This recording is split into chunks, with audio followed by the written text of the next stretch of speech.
So yun guys, mag-map tayo ng ating flooring ngayon.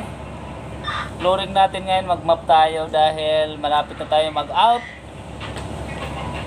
Yan, lagyan mo natin siya ng meron tayo ditong liquid na kababad na guys para malinis yung ating flooring.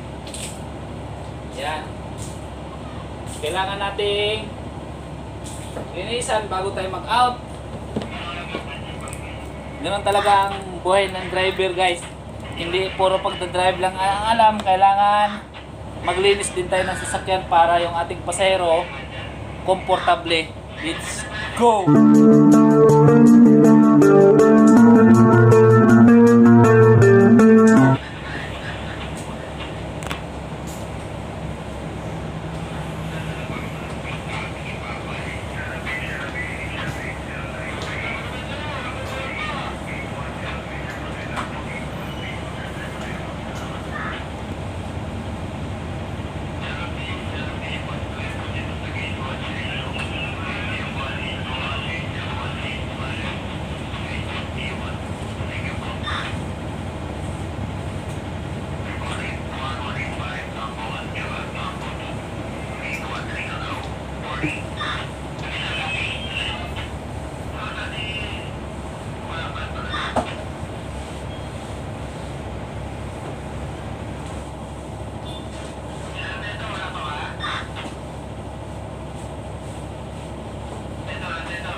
So dahil para malapit na dumating yung ating karelibo guys, kailangan iwan natin yung unit na malinis.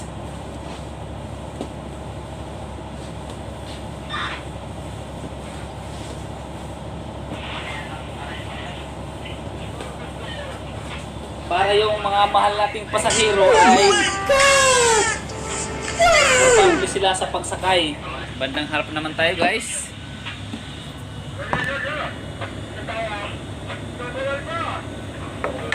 Yun.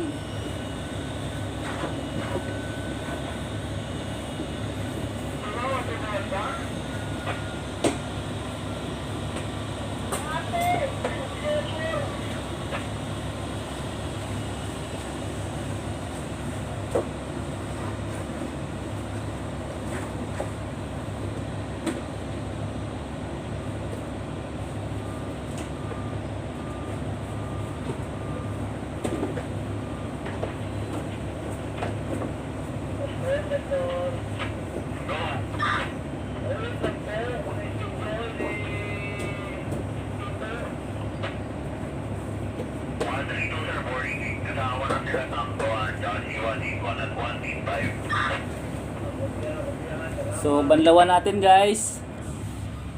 Kasi marumi na yung ating map. Yan oh. May nakahanda tayo ditong tubig guys. Yan. Yung tubig natin guys, ano lang, tipid-tipid lang tayo sa tubig dito. Dahil hindi pwede dito magbasa ng ano. Kailangan ano lang tayo sa tubig dito, hindi tayo masyadong magbasa, no? Dahil napakasiran dito guys sa pwesto natin. Ganyan lang. So meron nga pala shout out nga pala sa EPD. Ayan, shout out po. Ingat po kayo sa inyong trabaho palagi. Ayan. Sila yung mga nangasiwa sa katahimikan ng airport. So shout out. So yun guys, ayan oh, malinis na yung ating flooring. Ayan. Malinis na guys. So maraming salamat sa panonood at ingat kayo palagi saan man kayo naroroon. Kumain ng sa tamang oras. Huwag magpalipas ng gutom at ingat palagi. Inom ng maraming tubig. Bye bye.